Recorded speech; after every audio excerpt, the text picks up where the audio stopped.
Welcome to the webinar on shallow aquifer recharge with a focus on climate resilient wash. The presenters include Ashish Daw and Vince Uhl from Uhl and Associates, Seifu Kabedi Gurmesa from University of KwaZulu-Natal, and Bridget Scanlon from University of Texas at Austin. So Bridget, I think we'll get started. We still have people coming in slowly, but I think we have quite a few people.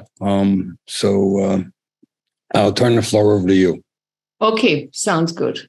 I'm going to share my screen and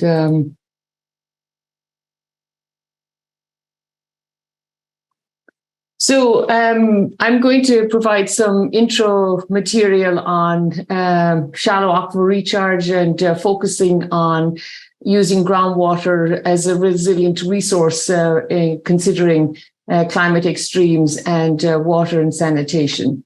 I'd like to acknowledge my colleague, Ashraf Ratab, who has worked closely with me on many topics, including this. I guess that's better. So I was looking at the people that registered for the meeting and delighted to see many of you here this morning and this morning for me anyway. And various groups represented, Desert Research Institute, Oxfam, UNICEF, USAID, World Bank, and many NGOs. And so we really wanted to provide this webinar to help various groups and considering that more and more people are turning to groundwater as they run into water access issues and considering expansion of irrigation in Africa. And it's nice to see Jude Cobbing on this webinar because I really enjoyed his piece on waking the sleeping giant, and also the blog post on water alternatives, which was very interesting that I was reading yesterday. So some recent events, there was a long-term drought in the Horn of Africa over 6 rainy seasons without water, and just recently, and that was linked to La Nina and Indian Ocean dipole and Western Pacific warm pool that the famine early warning system predicted, and that the agencies were able to work together to avoid famine. And at the same time as they were having drought in East Africa, then they were having flooding in South Africa. So it's important to understand the drivers of some of these things. So I'm going to focus on a few basic questions, mainly the first 3, and some others in the group will be tackling the last 3 questions. So how do we monitor recharge? And I'm going to be talking about satellite data and groundwater level monitoring data mostly. And then where is recharge occurring in Africa, and when is it occurring? And I think many of you may be trying to figure out where you should drill wells that you would take advantage of where there's high recharge, and how much water you can withdraw sustainably in different regions. And could aquifer recharge support domestic supplies or irrigation expansion, those sorts of things. And of course, I would like to acknowledge the work that many different groups have been doing over the past couple of decades in Africa, and also the British Geological Survey, Richard Taylor at University College London, and many others. So I'll be talking about some of their work. So I'm going to focus on great satellite data, and I see that the World Bank will be talking about that later today as one of the tools that they use to monitor water storage, and then groundwater level monitoring.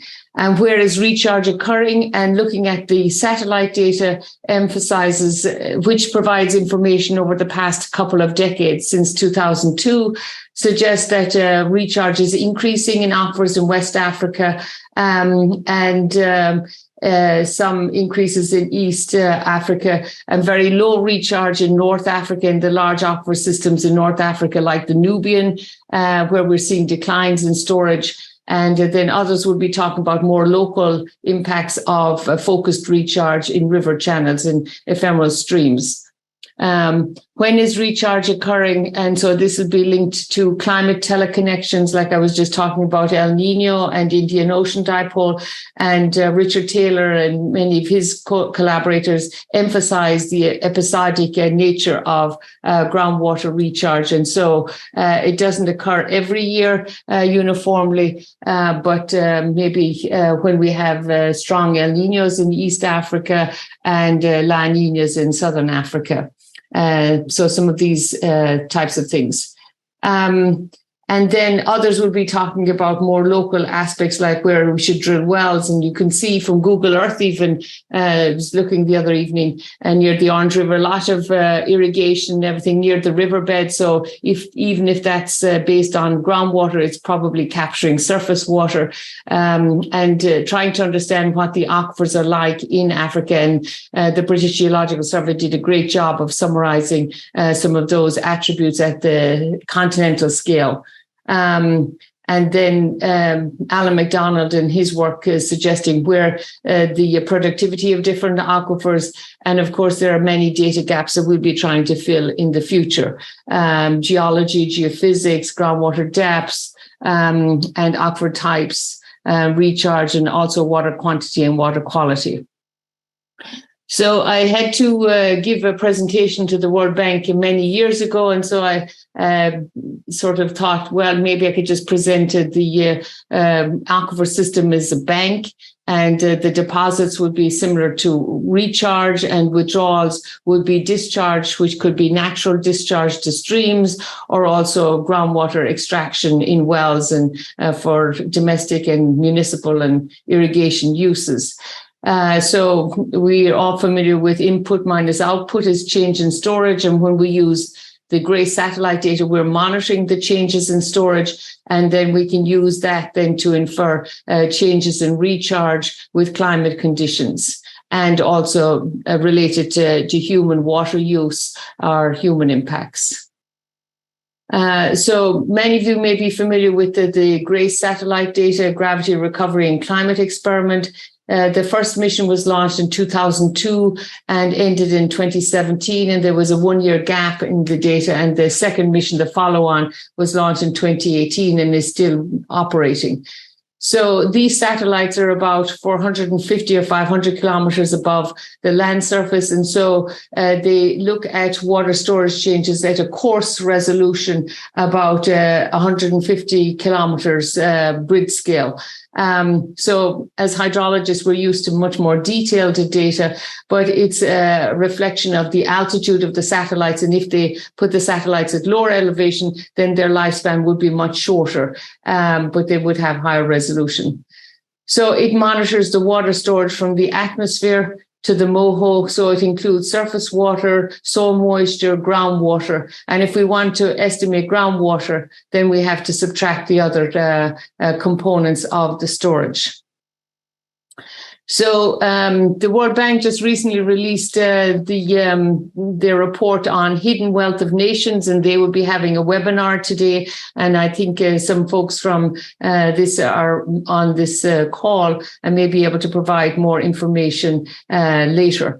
And one of the diagrams in that executive summary is this GRACE image of GRACE satellite data with the aquifer types in the background. And so you can see the probability of depletion is shown in shades of red. And you can see the Middle East and Indo-Gangetic Plain, large depletions in those regions. And then also in this part of Southeast Africa, and also in Northern Africa, and they seem to cut out this region, but I will show more details later. And they also emphasize that you can have seasonal depletion, and this is shown in the dotted areas where they see seasonal depletion. I would like to emphasize that GRACE data is just a couple of decades, and the work that the British Geological Survey did looking at water storage in the Indo-Gangetic Basin since early 1900s show that they have had a net increase in water storage of about 350 cubic kilometers in this region, related to canal irrigation that was widespread throughout much of the 1900s.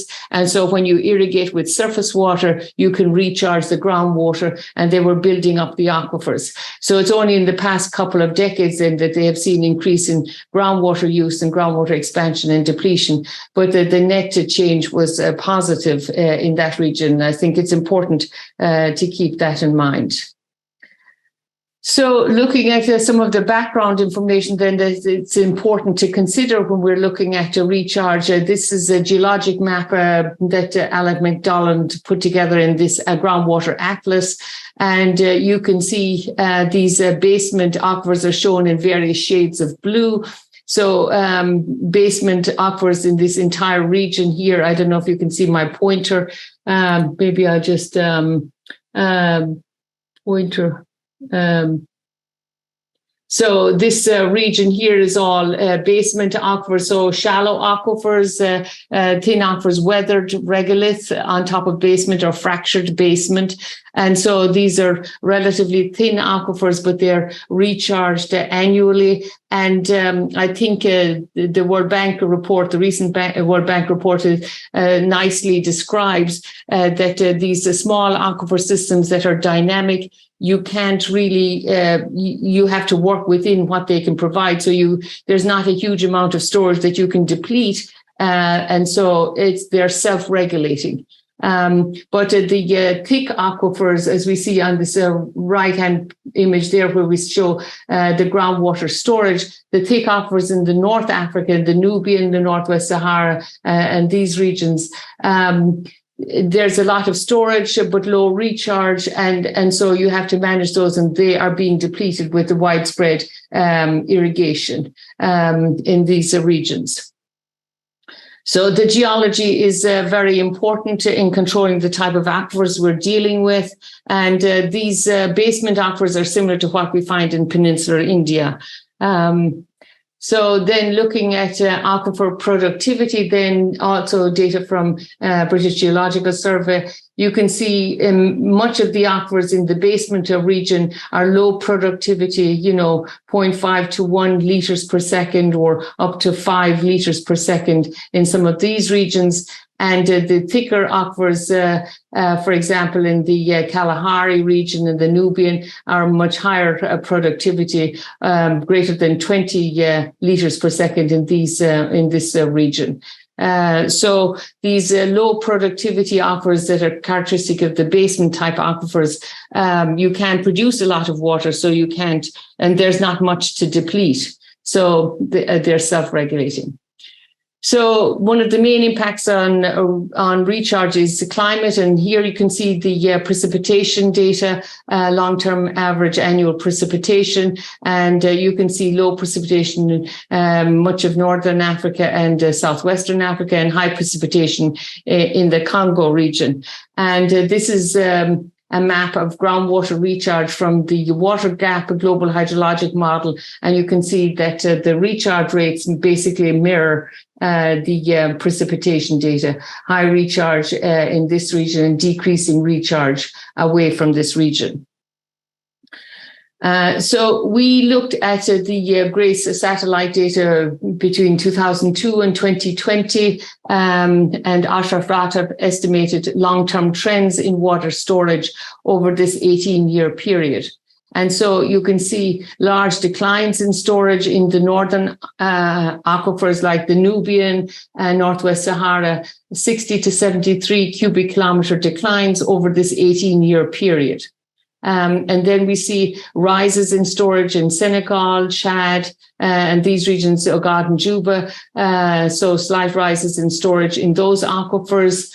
And then rises in storage in the Congo and particularly in the upper Kalahari, and very little change in the lower Kalahari and the Karoo aquifers over this time period. So this is a very core scale resolution data, but gives us an overall image of what's happening in some of these aquifers over this time period. So looking at the time series, then the Nubian aquifer, this is the total water storage anomaly. It declines in storage and then slight rise here. But you can see that the cumulative precipitation anomaly was increasing over this time period. So the decline in storage is attributed to irrigation, widespread irrigation in this region. So all of the aquifers in the North Africa show declines in storage, even though cumulative precipitation was increasing. And in the Western aquifers, then in Senegal and the Uhl aquifer, we see rises in storage.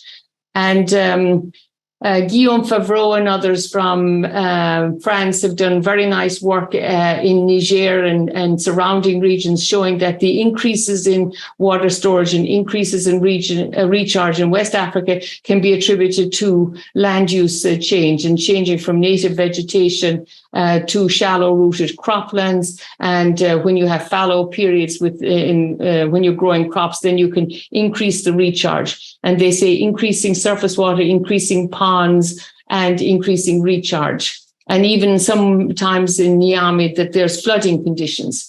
So with this increase in recharge related to land use, then they should consider irrigation to lower the water table so they would avoid flooding, avoid salinization of the soil and those sorts of things. So the Congo, we can estimate an increasing trend, but you can see that it just reflects interannual variability. And the same with the Kalahari, where storage peaked in 2011, and then we see followed by declines in storage related to drought conditions. So this is not increasing trend is not projected to continue in the future. It just reflects the net change and represents interannual variability related to climate teleconnections. And in the lower Kalahari and these other Karoo regions, climate teleconnections are important. So North Africa, irrigation, declining storage. West Africa, increasing recharge related to land use change, and climate teleconnections important in the southern aquifer regions. So here the hashed regions show where the trend in storage exceeds 3 standard deviations of interannual variability. So we can really only feel like these trends are reliable in North Africa and also in West Africa. In other regions, it just reflects interannual variability related to climate. So one of the nice things that Alan MacDonald and we show in our analysis is that there is sort of an inverse relationship between groundwater storage in these aquifers and recharge rates. So the large aquifers like the Nubian and the aquifers in North Africa shown in green have high storage but relatively low recharge rates. This is in cubic kilometers per decade, whereas the small aquifers mostly on the basement have low storage but higher recharge. So they're replenished often more than the big thick aquifers in North Africa. So next question then is, when is recharge happening? And this is a very nice work that Richard Taylor, many of his colleagues have done. This well field in Makutupora in Tanzania, showing variations in groundwater levels and mostly responding to climate teleconnections, El Nino conditions.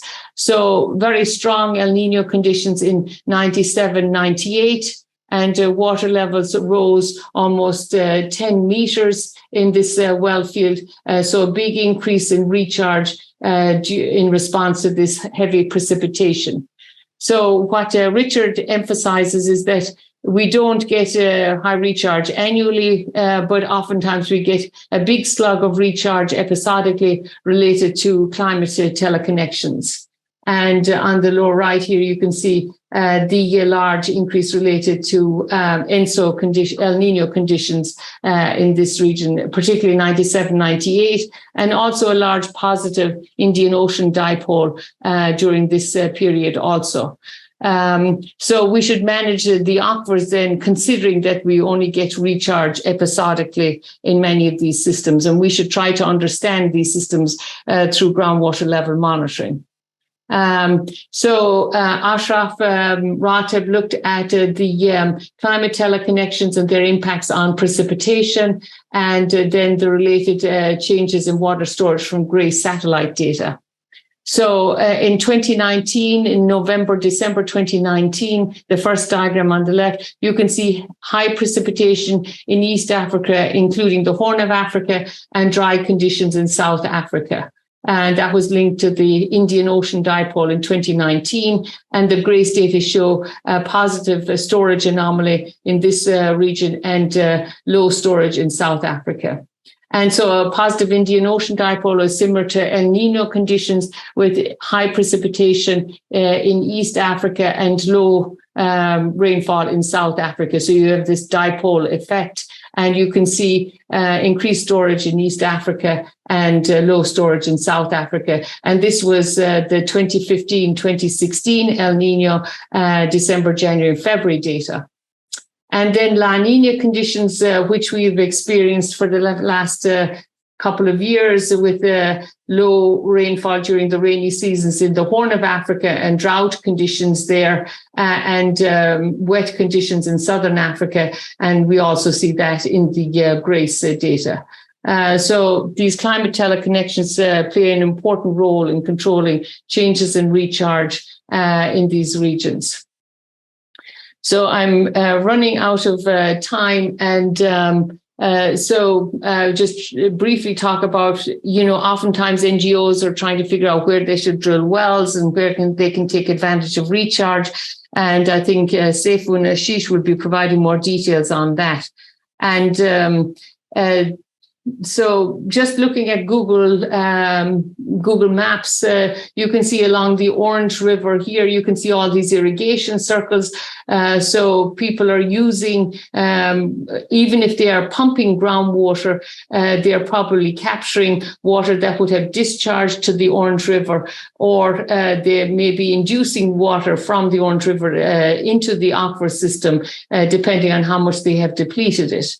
So Lenny Conacow at the USGS and some of the global models like PCR Global Water Balance suggest that 85% of groundwater pumpage in the US and globally results from capturing surface water and reducing evapotranspiration. So it's important to consider these linkages and the connection between surface water and groundwater. And then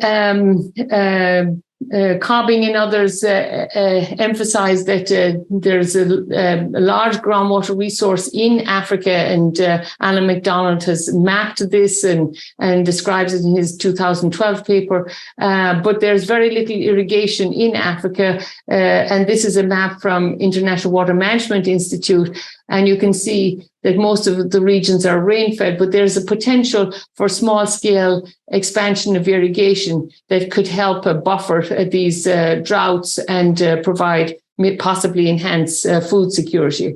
And so that's an important thing. And then lastly, the data gaps. Talking to different people, it seemed like even understanding the basic geology and the types of aquifers they're dealing with is difficult in many regions because of limited data. Really need more geophysics to map the depth of the aquifers, and Vince Uhl and others may be talking about that shortly. And then a lot of the wells in Africa are PVC, so they could use downhole geophysics. And Paul Bowman has a lot of geophysics equipment that he brings over to Africa when he does his studies. And the Danish group at Aarhus, Dennis Garnbacher, also applies surface geophysics. We can... Whenever we look at groundwater resources, we should look at all types of data, and GRACE is one type, GPS data, soil moisture, rainfall, all of these different data types to try to understand these systems. and these other things that the future speakers will be dwelling on.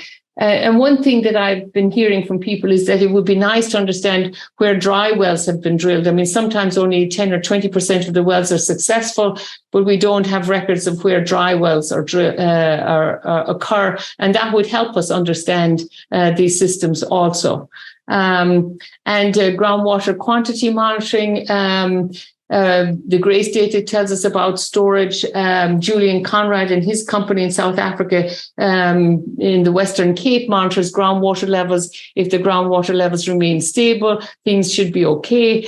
You may not know how much water is recharging or how much you're pumping, but if the groundwater levels are stable, then you think maybe the system is being operated and managed appropriately. But if you see declines in storage, then you need to question what's going on. And of course, we haven't said anything about groundwater quality data. So I've been running a podcast over the past several months and interviewing various people. And if you're interested, hear some of the people. Chris Funk was one of the first people I spoke with, and he works in the famine early warning system and describes how they were able to predict the drought conditions in the Horn of Africa with a 6-month lead time and get the agencies to work together so that they could provide funding and avoid famine conditions.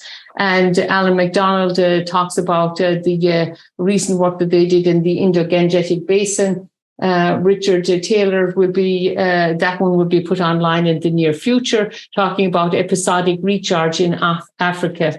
And Paul Bowman describes drilling wells by hand and capacity development in Africa and using geophysics to locate good water supplies in alluvial and basement systems.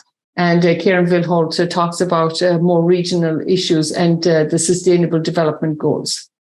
So just the main things that I've been focusing on is, just describing some GRACE data and groundwater level monitoring data, where recharge is occurring in Africa from the GRACE data, when it is occurring related to climate teleconnections, and the other speakers will be providing more detail on the other topics. So I'd be glad to answer a couple of questions if anybody has some.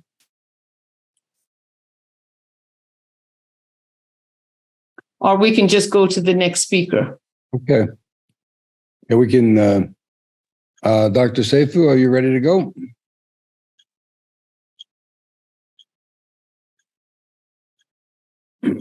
So Dr. Seifu will be up next. Yes, he's starting.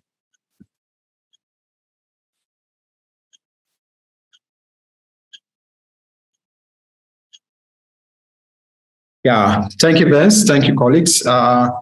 This afternoon, I'll be presenting groundwater recharge estimation methods and with some examples from South Africa, also from Africa.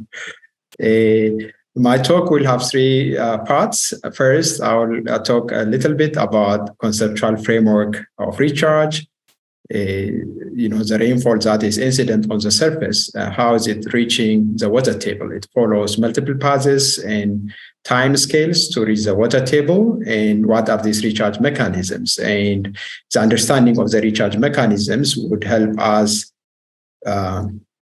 choose the method to estimate the quantities, how much water reaches the water table. So after this introduction, I'll talk a little bit about the methods, the various methods used in recharge estimation, and then also give some highlights from practitioners' perspective on considering the Sub-Saharan Africa as example. So one way of looking into recharge mechanism is particularly when we are dealing with aquifers in valleys surrounded by mountains, is that where is the recharge coming from? Recharge can come from 2 sources, one vertically and laterally. The other one is laterally. So laterally from hundreds of meters away or even from hundreds of kilometers away, depending on the permeability structure of the rocks.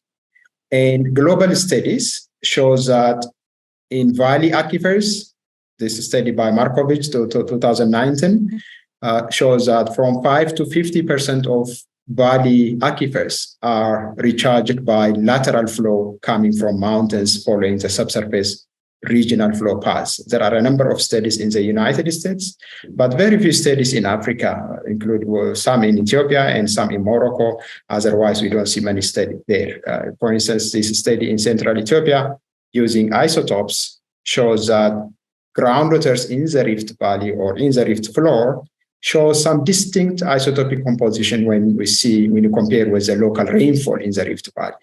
And then the isotopic signal kind of insinuate these groundwaters must have come from lateral flows from the mountains. So up to 50% of the groundwater recharge in this environment takes place laterally. And then we need to understand these lateral flows, particularly in mountain environments. And the other way of looking into groundwater recharge is diffuse versus focused recharge, both from surface and from lateral flows from mountains. Recharge can happen throughout the body of the mountain, for instance, if it is leaking into the valley aquifer as diffuse recharge, or through the entire surface of the catchment as diffuse recharge from strips or from surface waters. But recharge can also happen through selected spots, like fractures, through lineaments, or through river beds, etc. So this is another way of looking into groundwater recharge, which will help us in quantifying how much water is reaching the water table. And then Bridget has talked about this episodicity of recharge. And, this study by Cuthbert in 2019 Nature paper demonstrate, the mechanisms of groundwater recharge and how these groundwaters respond to different global climatic cycles like ENSO, El Nino, cyclones, etc. And then this borehole in Maputoland coastal plain in South Africa, 2 boreholes, and then how these boreholes respond to rainfalls over 2018 to 2022, it shows that recharge happened only when rainfall exceeds certain threshold. The response of the borehole level happened on a particular day following large rainfall events like subtropical storms in this case, or cyclone in the other case. So in arid environments and in many parts of Africa, we tend to observe this episodic recharge after rainfall passes certain threshold. And then the other way of looking into recharge is whether we have paleo waters, old waters, fossil waters in the aquifer systems, or if the aquifers are connected to present-day recharge.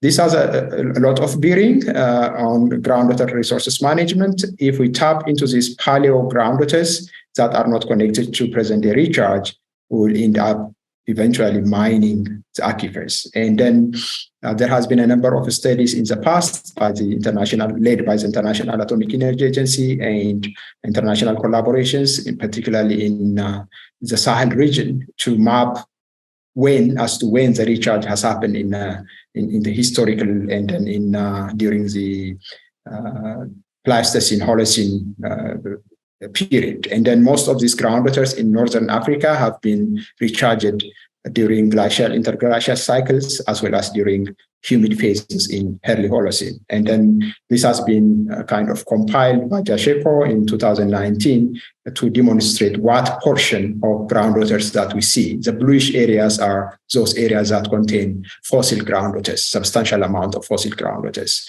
And in some regions, this is an example from Sudan in the right-hand side, in the Kordofan sedimentary basin. This is a large sedimentary basin. In this sedimentary basin, we see both paleo waters. They show some distinct isotopic compositions like fingerprints. And then some paleo waters, and we also see some recharge happening from the White Nile River and from local rainfalls. So when is recharge happening, and particularly those aquifers which are large storage but not connected to recharge, the tendency is that if we exploit these aquifers, then there are, we need to consider this fact of no connection to recharge. or little connection to recharge. And then in terms of now the methodologies that are employed to estimate recharge, I'll start with the simplest one, base flow separation. In humid regions whereby we have streams, perennial streams carrying water, and then if you see the hydrograph of that stream at the catchment outlet, we have this hydrograph, and then if we separate the hydrograph into two, the quick flow part and the base flow part, there are a number of algorithms and tools to separate base flow from the total flow. We get the base flow. This, of course, most of the methods are arbitrary, but there are some advantages of this method. And then the base flow, if we divide the base flow by the total catchment area, we get the groundwater recharge or the depths of recharge. These have been widely used in many places in this region, in humid regions in particular. But the assumption is that the groundwater catchment and surface water catchment overlaps, which may not be the case in many places. Particularly, most recent studies are showing the mismatch between surface water divide and groundwater divide. Not all catchments are self-contained, particularly small ones. Otherwise, it is an easy tool to estimate groundwater recharge. The other disadvantage is that in the base flow, we have also components coming from wetlands or from altered catchments, diversions, etc. But conceptually simple and easy to do. And one example of this application is in South Africa by Hooks, 2007, showing base flow, comparing base flow of quaternary catchments. And then you see which region has highest base flow or highest groundwater recharge. And then you would use this kind of information to compare catchments and what's happening in terms of groundwater potential in these regions. The other widely used method is chloride mass balance. And chloride mass balance is like water balance, but we balance for chloride. And the assumption is that there is no sink and rise of chloride. If you take the total chloride that comes along with rainfall is happening on the catchment here. So the total chloride that comes along the rainfall is precipitation times chloride in precipitation. And then this chloride will end up going into the recharge, groundwater recharge, Rn times concentration of chloride in groundwater, plus the runoff that leaves the catchment and the chloride concentration of that runoff. So this is a balanced. So there is no increase or decrease in chloride over a long period of time. So this is a general assumption for chloride mass balance. And then in arid environments where we don't have runoff, the equation can even be simplified like this one. Recharge equals precipitation, chloride in precipitation divided by chloride in the groundwater. And then this will give like a quick estimation of groundwater recharge from chloride mass balance. The data that we require is only precipitation and chloride in precipitation, and chloride in groundwater is often measured when we drill boreholes for water quality purposes. This is often measured for other purposes, and then one can quickly get the groundwater recharge. But the advantage, it is simple, conceptually simple, and data is easy to obtain. The challenge in some arid environments is there may be source of chloride from the rocks, particularly from evaporites and volcanics, shale rocks. We may have additional source of chloride that would impact the chloride level in groundwater, and we tend to underestimate groundwater recharge in these environments. And then dry deposition needs to also be accounted for, dry deposition coming along with rainfall. And then this is an example from Ethiopia showing boreholes in purple and yellow rainfall collection sites. And then using this chloride data, rainfall and groundwater, the image you see on the right-hand side shows recharge distribution anywhere between 5 millimeters to over 400 millimeters per annum. And then there has been a number, this is another method, a number of studies in the unsaturated zone in Western Africa by the late Mike Edmonds from British Geological Survey and Oxford University, and his colleagues Sheikh Guy and other French groups, looking into the treating profile in the soil moisture. And then this profile, this value here, the high value, you hear me? Am I there, guys, people? Yeah, you are. Yes, you're fine. we can hear you. Thank you, Ross. Something went I received a notification and then I was worried.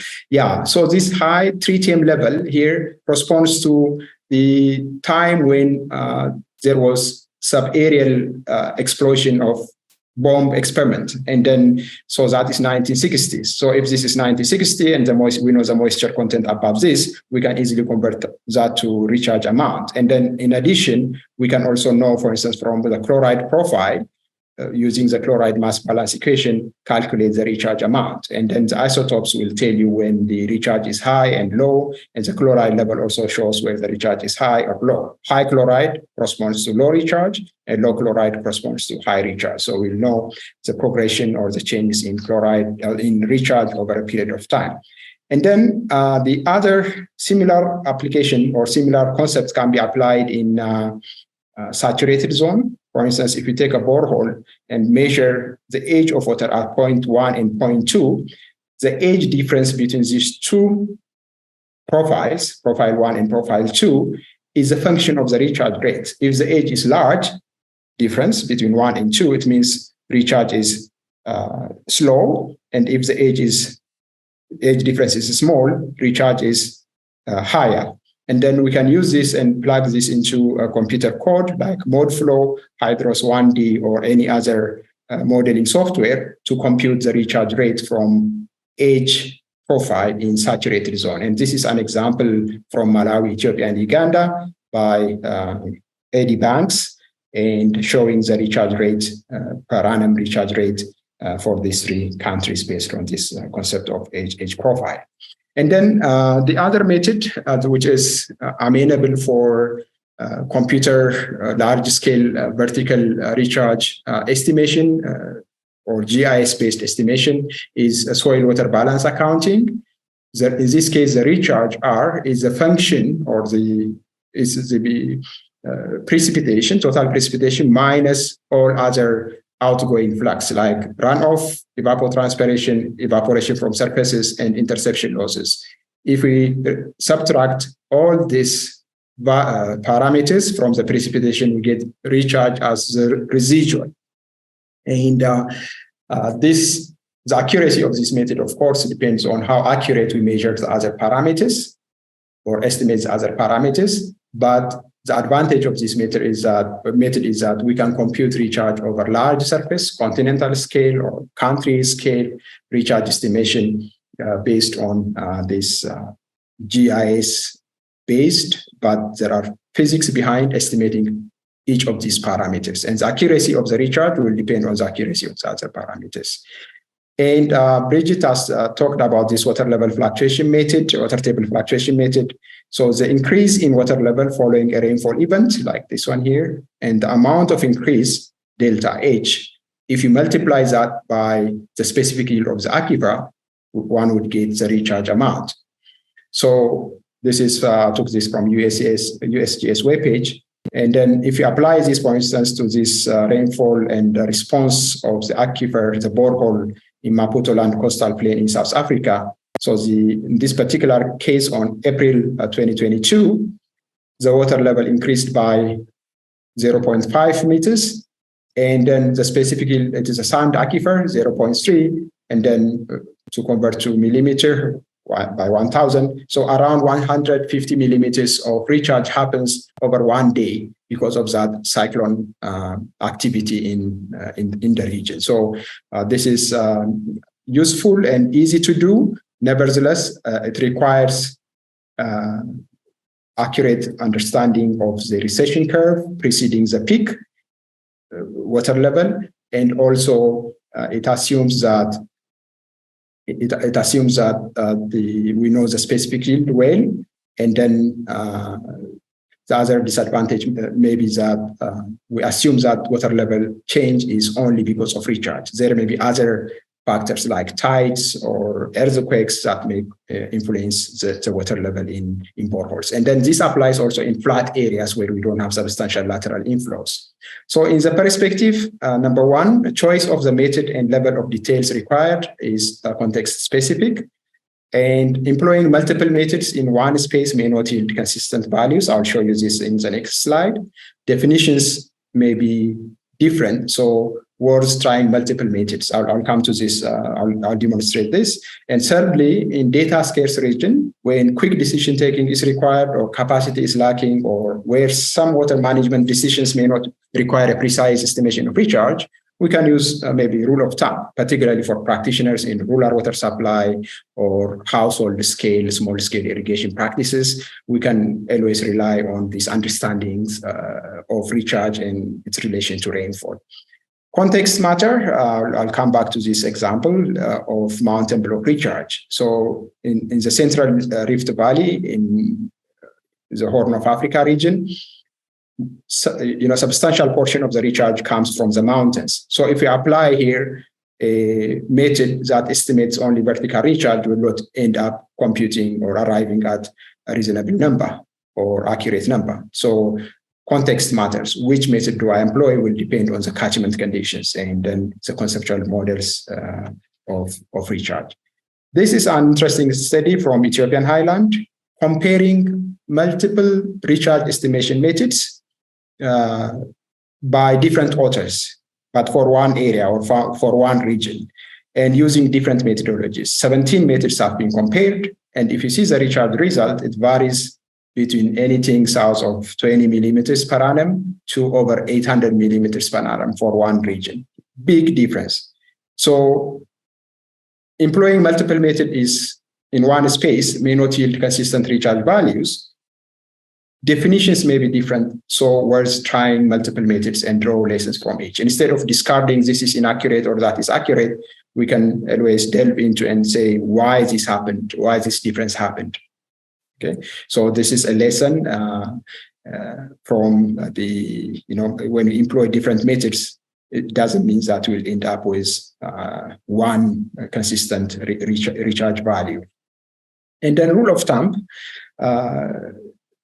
Bridget also has shown this relation between rainfall pattern and groundwater recharge pattern. And from the work of Alan MacDonald and his team, you see that average rainfall increases in this direction and then recharge increases in that direction. There is some linear relationship. And the rule of thumb is that in more humid environments, 10 to let's say 25% of rainfall ends up as groundwater recharge. Not always, but that is a rule of thumb. And in arid regions, maybe 0 to 5%, 0 to 7% of the groundwater recharge, rainfall ends as groundwater recharge.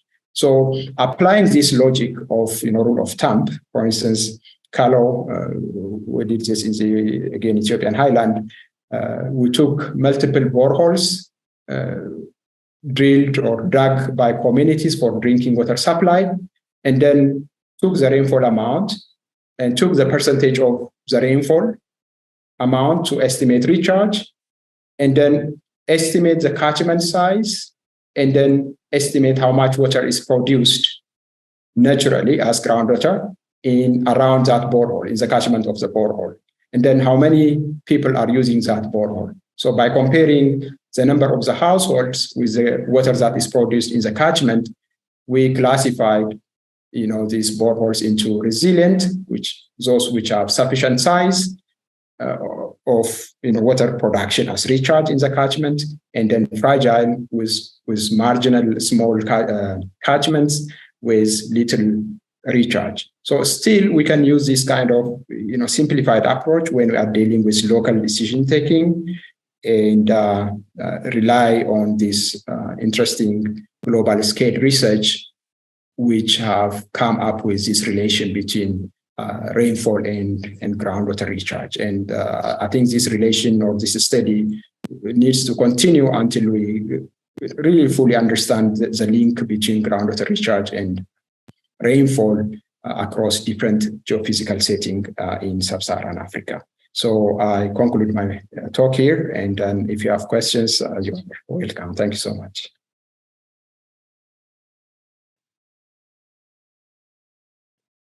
Thank you, Seifu. I think what we're seeing quite a few of the questions coming up in the Q&A, and I think what may make sense is that we'll go through them at the end of my talk, which will be the last talk on aquifer recharge or managed aquifer recharge, and then go through them one by one.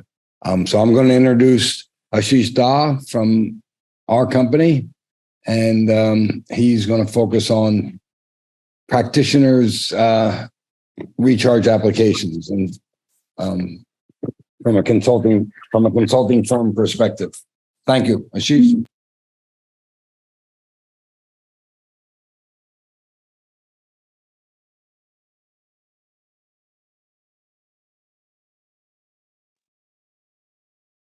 Hi, Seifu, can you stop sharing your screen? I guess. Thank you.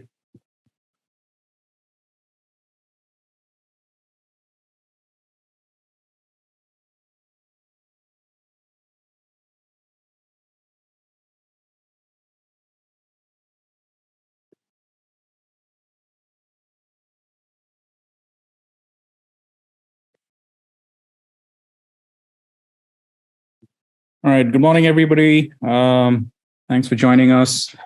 The previous two presentations, my talk, our talk, follows that pretty nicely. They've given us pretty good overviews of how one can estimate groundwater recharge, and the second talk had a good overview on the different methods by which groundwater recharge can be estimated.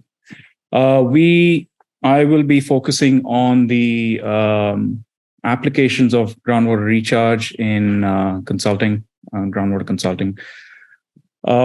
Quickly, Uhl Associates, we are a groundwater professional groundwater consultants based in Lambertville, New Jersey. We've been working in New Jersey and the surrounding states, and have a fair amount of overseas experience. So what are the groundwater recharge applications? You might want to use it for project planning for small and large scale irrigation projects. It can be used for groundwater sustainability for planning, which would include multiple uses such as drinking water, livestock, irrigation, and industrial commercial. Develop a comparison of planned and current groundwater uses, and environmental flows. These are, trying to save some of the groundwater recharge to ensure that you have good base flow in the streams where possible. Ensuring that wetlands are still available, ponds, you can see ponds, and you're preserving spring flow. Again, I just want to emphasize that, these are things you would want to consider in your future planning. We are not saying that these are all the check boxes that you have to tick. So on the natural resource stream flows, you would want to consider reserving a percentage of your groundwater recharge for ecological water needs. And this can include stream base flow maintenance, spring flow maintenance, riverine vegetation, wetlands and surface pond preservation, and of course, agriculture. I'll be showing you some pictures of riverbank recession farming. The pie chart that we have shown below is, it's open to debate. It is very specific to your area where you will be working. In the state of New Jersey, the government of New Jersey, the New Jersey DEP, the way they go about it is whatever groundwater recharge that you get, you have to save 80% for natural resource, and that they feel is achievable. And that is the numbers we work off. So if you have X amount coming in, 80% is saved for natural resource, and then 20% is what is used towards drilling a new well and accounting for growth and potable water supply needs. So this is from some work that we did in 2015 with USAID. This is in Ethiopia, I believe northwest of Addis. On the left, we're just showing what stream base flow would look in dry weather conditions in the Gobi Basin. And the advantage of this is that you have seasonal wetlands forming, and the local communities use this for hay crop cultivation. So, it's, again, I want to reiterate, it is not achievable in every region. Sometimes the needs and demands are different, and it's something you want to consider and take into account if possible. This is riverbank farming. It's a picture showing, a river that fills up after or floods its banks after a precipitation event or a monsoon event, if you will. And as it recedes, the communities avail of the saturated banks to, irrigate or grow crops. And it seems like a relatively small plot that's shown on the picture, but this is one example of, trying to see how you can help save groundwater recharge, or at least put a part of groundwater recharge for base flow. In terms of irrigation, 70% of the global groundwater withdrawals are for irrigation. The picture on the right is from, I believe Vince took that when he was working in Afghanistan. This is within the USAID compound. I guess, No, it's within a farmer's compound. Within a farmer's compound, I'm sorry. But it was sourced from groundwater from boreholes.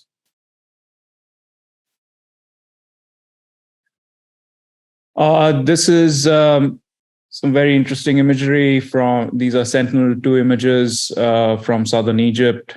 What you're seeing on the left is a static image. On the right is just, a swipe from March 2020 to 2023. And this is just showing, the increase in agriculture irrigation. Again, we believe it's sourced from groundwater. So it's something that's real. Communities are going to use water, whether it's on a large scale or whether it's on a small scale. You want to understand what is coming in, and if you can, how you can sustainably use it to meet your needs. These set of photographs, satellite images rather, I'm sure many people who've joined us today have seen in various publications. I'm not getting into what the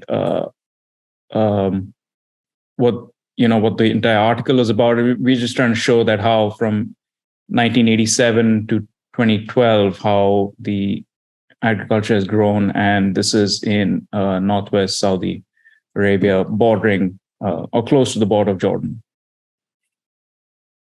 These are Landsat images. I'm not sure what Landsat images these are. What you're seeing in these images is center pivot irrigation. A quick overview. Sure, many people who've signed on know about this. The unconfined and confined aquifer systems.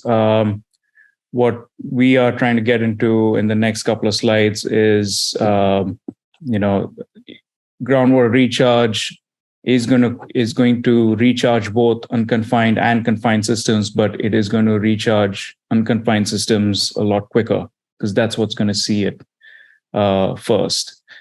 In the case of southern New Jersey, we have confined systems, but they outcrop under the Delaware River. And so they see recharge on a consistent basis. That is not always the case. So if you start pumping from a confined system, you are taking water out from storage, from a static reserve. When you're pumping from unconfined systems, you're taking water out more from a dynamic reserve that's going to receive rainfall, get recharged.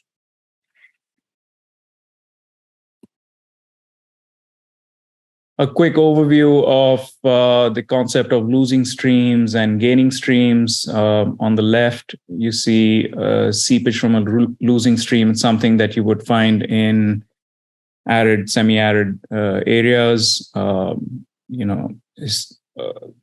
Paleo streams, the lulls. They're dried stream beds, but that's where after a precipitation event, groundwater recharges and it's disconnected from the groundwater table, but it ultimately goes down. In other situations, you have streams that are continually losing because they're continually recharging a aquifer system. It could be a confined system. And where you have wetlands and gaining streams, that's we see that quite often in our glacial aquifer systems over here in New Jersey.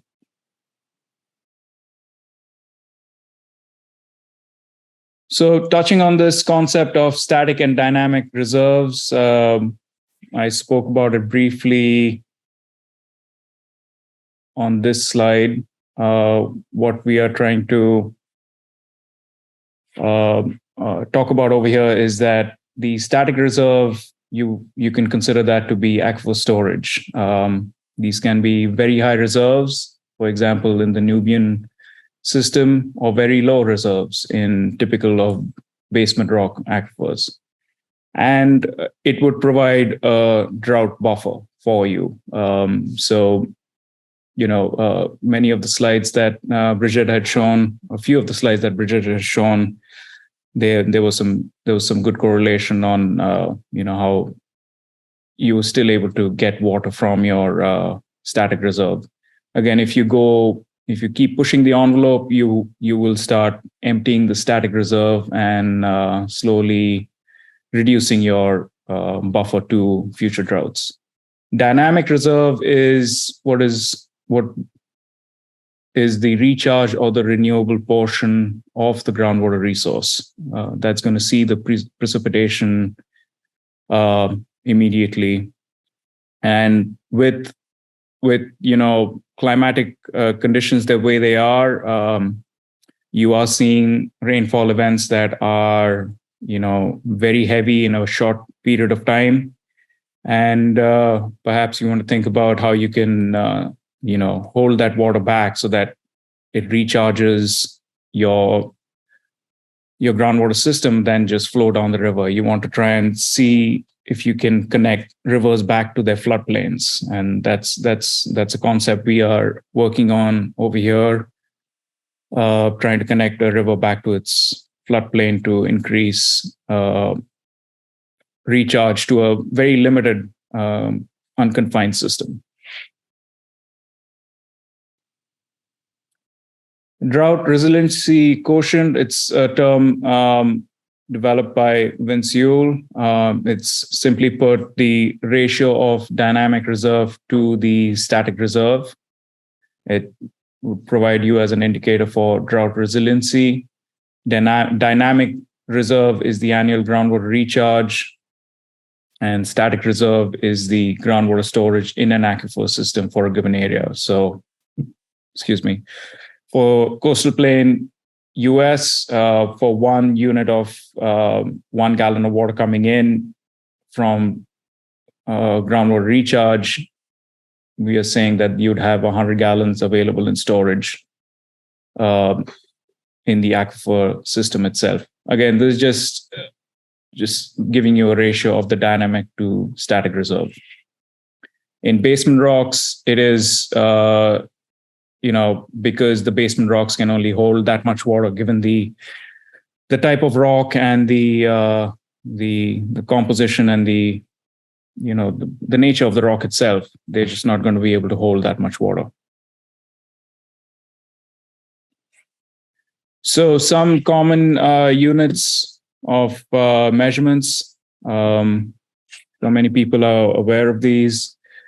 For recharge and precipitation, we go with millimeters per year. The estimate over 1 square kilometer would be meter cube per day per kilometer square. And then ultimately we get 2 million cubic meters per year. In irrigation, you're looking at liters per second per hectare or meter cube per hour per hectare. And in human and livestock use, you would be dealing with liters per person per day. In this case, we've used the UNICEF number of 15 LPP per day. And liters per animal per day, this is of course going to vary from where you are. In the Sahel region, we just gave some examples for cattle, goat, sheep, camels. So approaches to these applications.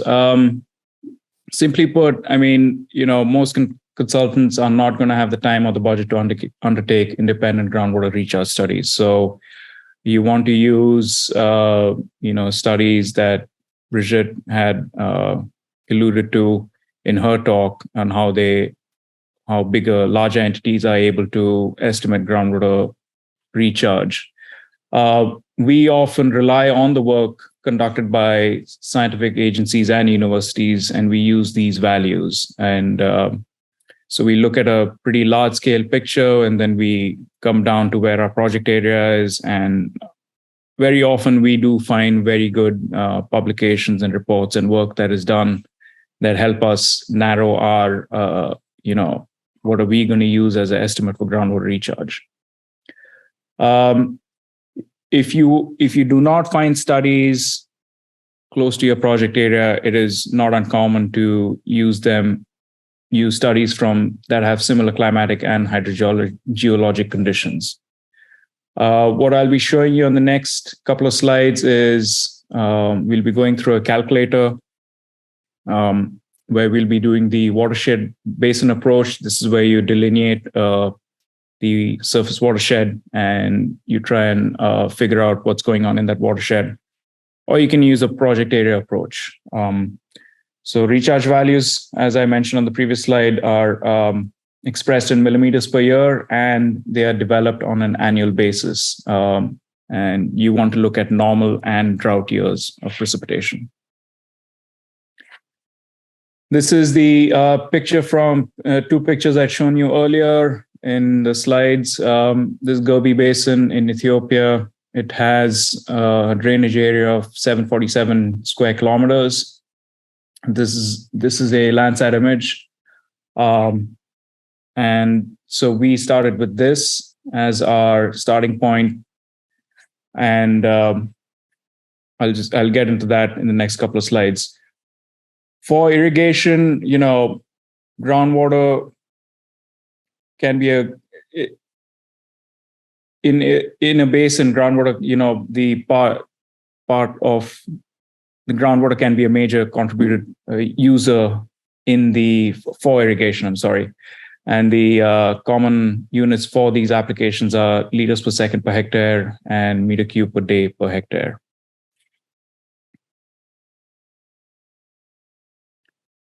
So just to give everybody what 1 million cubic meters per year means in a small basin, if you just go down the units, you're looking at 1 MCM per year, and that would translate all the way down to 31.6 liters per second.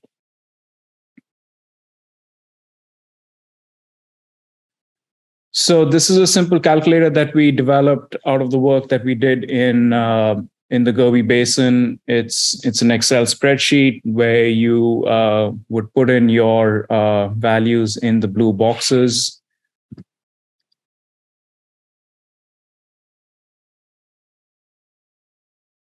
You would put in your values in the blue boxes. As I had mentioned, 747 was the area of the basin. We had good data from work that Dr. Seifu had done, where we used normal year precipitation and drought year precipitation of 1,300 and 1,820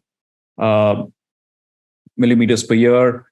We, again, from Dr. Seifu's work, we assumed our groundwater recharge would be 12%, which worked out to 117 MCM per year of the going into the ground based on the precip and the watershed area.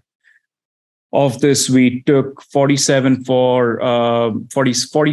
for ecological reserve, which basically said that you would have 47 and 30 MCM per year saved towards ecological reserve, which left us with a balance of 70 and 44 MCM per year in normal and drought years. Again, these are numbers that are going to vary to where you are working, the percentage of precipitation, and how much you are able to save. It's we in this case we use 40%. For calculating the inputs to arrive at total groundwater use in MCM per year, using the for human demand, using a population of 150,000 at 15 liters per person per day, you work out to 0.8 MCM per year. Livestock, we left these areas blank, but you can populate them with what type of cattle, livestock you have and what their needs are. Demands are, in this case, it worked out to 2.3 MCM per year. Commercial, industrial over here was at 1.5. And irrigation, you would use, we used an area of 40 hectares with a demand of 1 LPS per hectare, which worked out to 1.26. So in summary, the total groundwater use, we estimated at roughly 6 MCM per year. So on the previous slide, we had what is available. And over here, we have what is currently being used. So if you make a simple pie chart of this, what you're seeing is you have, for normal precipitation, you have 117 MCM per year, of which 47 was saved for ecological reserve. You have 6 MCM per year was your current use. So you're left with net available groundwater for future use at 64 MCM per year. In a normal situation and in drought precipitation, it would be 38 MCM per year. And if you go back to this calculator and you change your percentage of precipitation, you change your how much you want to save, what your normal and drought numbers are, that will, and of course, all these numbers over here, that will reflect a change in the pie chart. So I think we're close to my time, right? Yeah. So real quick, this is some work that we did in the Zinder region in Niger recently, where we did some modeling for looking, 10 years, 20 years, 40 years into the future. And this is, we did not use the basin approach. We used the project area approach, where we have the area of the commune. And we just went down the numbers. And as I said, you can put in your specific demands for your livestock. And your groundwater use for humans, you can, I'm showing you a model run 3 for 2040. So this 490,000 accounts for growth of 20 years into the future. And all this also accounts for growth. We assumed that there was going to be no commercial, industrial, and irrigation was also going to be on the way up. So basically, in a normal condition, you would have 2 MCM per year, but in a drought condition, you would be in a deficit. And that is something you want to be aware of. Again, please keep in mind, we kept our reserve for ecologicals pretty low. And this is what the table would look like for this slide. And that brings me to the end of my presentation. Thank you. Yeah.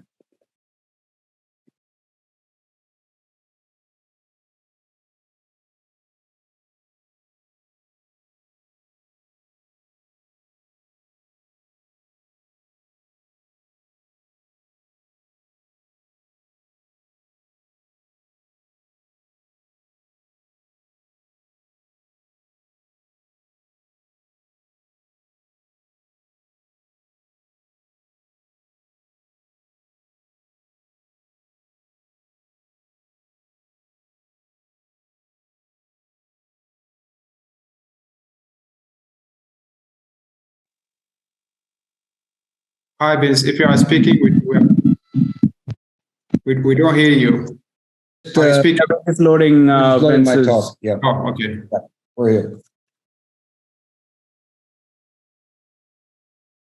Okay. Just give us a minute. There we go.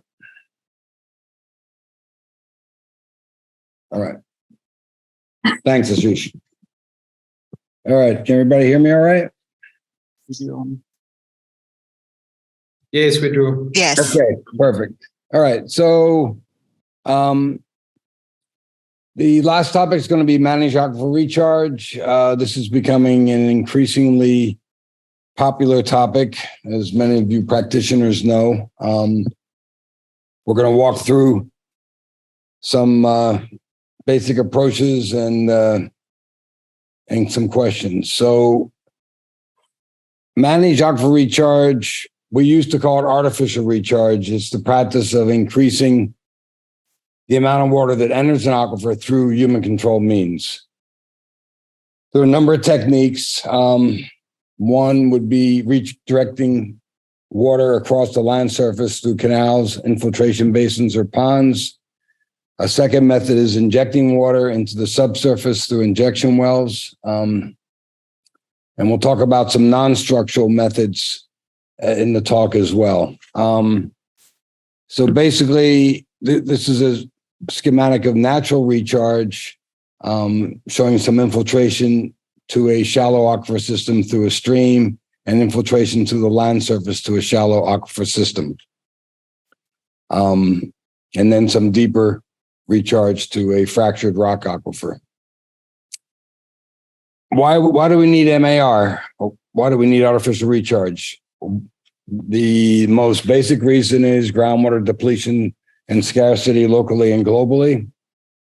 It is and is being used as a method for disposal and reuse of treated wastewater.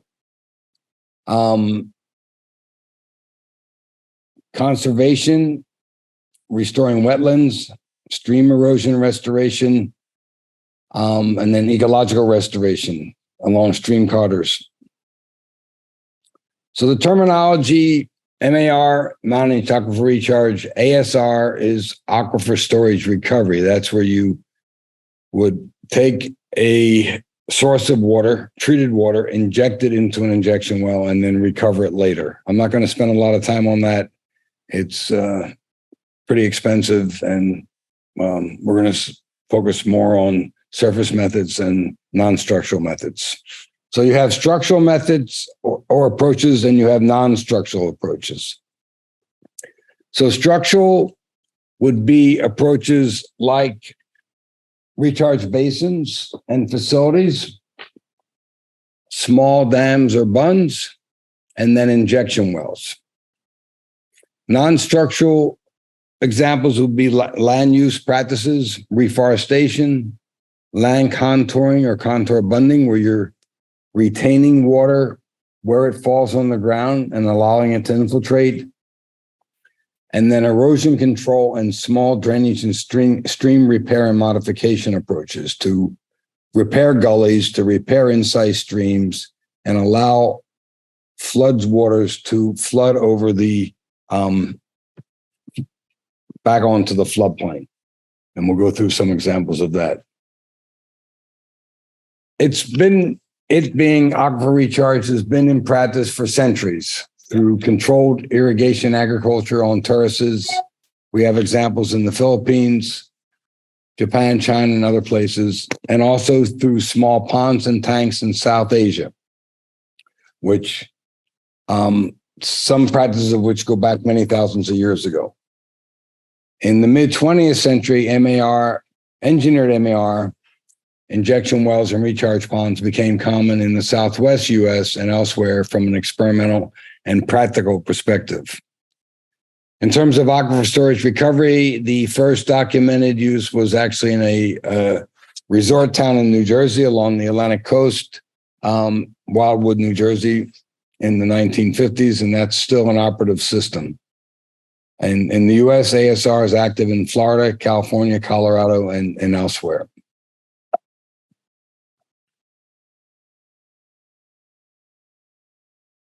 So structural examples would be injection wells, recharge ponds, and small dams.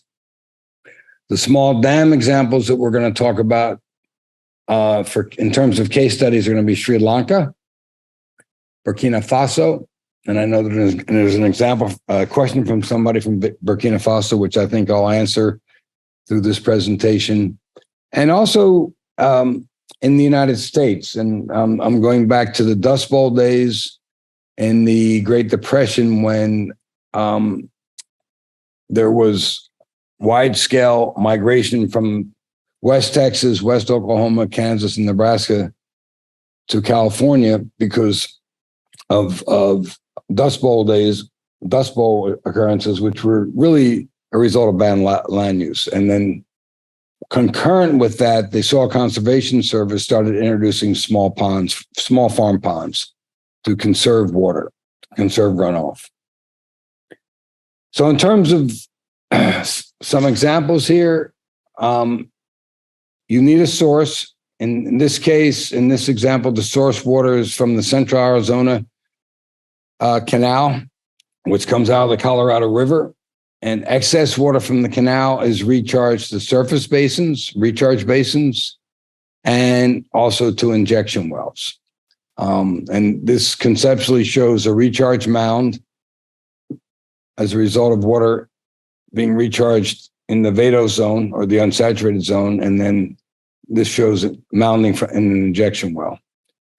I think this is being cut back because of restrictions on the Colorado River water. This is an example of, this is a Central Arizona Project Canal. These are recharge basins for surface water infiltration in Arizona.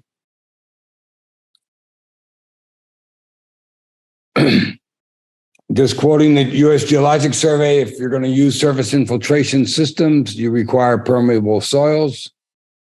You need a unsaturated zone for storing the water.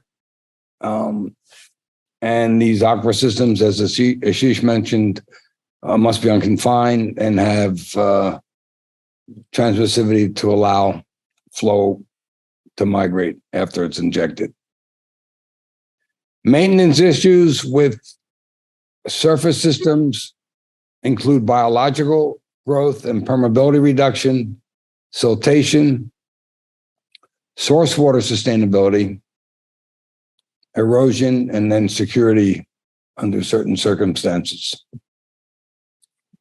Small dams. So we're going to go through some examples of small dams, particularly in climates that are seasonal. For example, in India, you have a monsoon season, and then you have 8 to 9 months of dry weather. So you need storage. In many parts of Africa, similar rainy season, followed by a lengthy dry season. What a small dam allows for is the conjunctive use of surface water for irrigation after the rainy season and shallow groundwater from hand-dug wells that are proximate to a small dam during the second dry season. We'll talk about how they can enhance local groundwater recharge significantly, but locally, and also as a mechanism for watershed protection, fisheries development, and livestock watering. In Burkina Faso, there was a study done in 2020 that's referenced in this slide. There are over 1,400 surface water reservoirs, small dams in the country, which serve as focused groundwater recharge sources. So a conjunctive use model that's been used is to use surface water in dry season 1 and proximate groundwater in dry season 2. And this study was done in the Central Sud and Plateau Center regions of Burkina Faso. What I found interesting was that natural recharge, which was documented at 0.1 mm per day, was compared to the focused recharge in wells proximate to these surface water reservoirs of 4 mm per day at one study site. So that's a 40-fold increase in recharge from natural versus focused from the dam.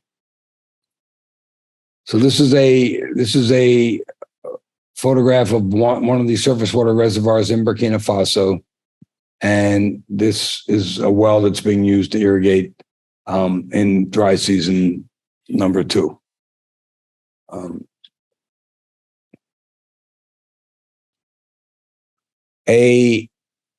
Let's move to Sri Lanka. In Sri Lanka, they're referred to as cascaded tank village systems in the dry zone. This is in northern and eastern Sri Lanka. And this system, which has been in existence for thousands of years in some places, was designated as a globally important agricultural heritage system by FAO. So basically, within a watershed, you have earthen dams and what are referred to as tanks or small dams, and then irrigation, and then downstream to a second dam, hence the terminology cascade systems. This is shown conceptually here on a map by the IUCN, where we're showing the dams and the small watershed interconnected as we move downstream with paddy fields downstream of the dams. Multiple use reservoirs for irrigation, for fisheries, for livestock, and also for birds. This is a cascade tank photograph. And this is another example of a cascade tank, courtesy of the IUCN.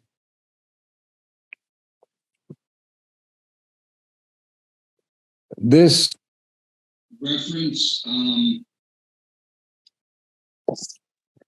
has this cascade. One of the chapters talks about these cascade systems. It's an interesting book. In East Africa, sand dams in the ephemeral streams have been used. This is from EMI. And basically what a sand dam is doing is creating an artificial aquifer up gradient to the dam that fills up with water during flood events or rainfall events. If the dam is high enough, it can also allow the floodwaters to spread out over the floodplain and recharge shallow groundwater systems that have become disconnected from stream and flooding recharge. Just a definition from the LWF: it's a reinforced cement wall built across a seasonal sandy river, or an ephemeral river, or a wadi. And the dams are built by securing 1 or 2 long concrete barriers across the riverbeds and placing a pipe under these barriers. This is from the LWF. The benefits is it stores water in the subsurface and shallow alluvial aquifers upstream of the dam. And as I mentioned, a secondary benefit, if the dam level is high enough, it's reconnecting the stream system with the floodplain and serves to spread out recharge over the larger floodplain area. And we'll talk about that a little bit more. Excuse me. This is a shot of a farm pond in the U.S. after the Dust Bowl days in the 30s in Oklahoma and Texas, Kansas, Nebraska, and other states.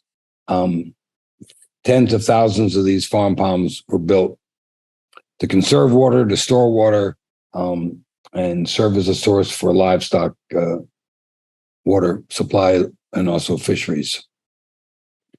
This book's not young, but it's a good book in terms of artificial recharge of groundwater, a reference book.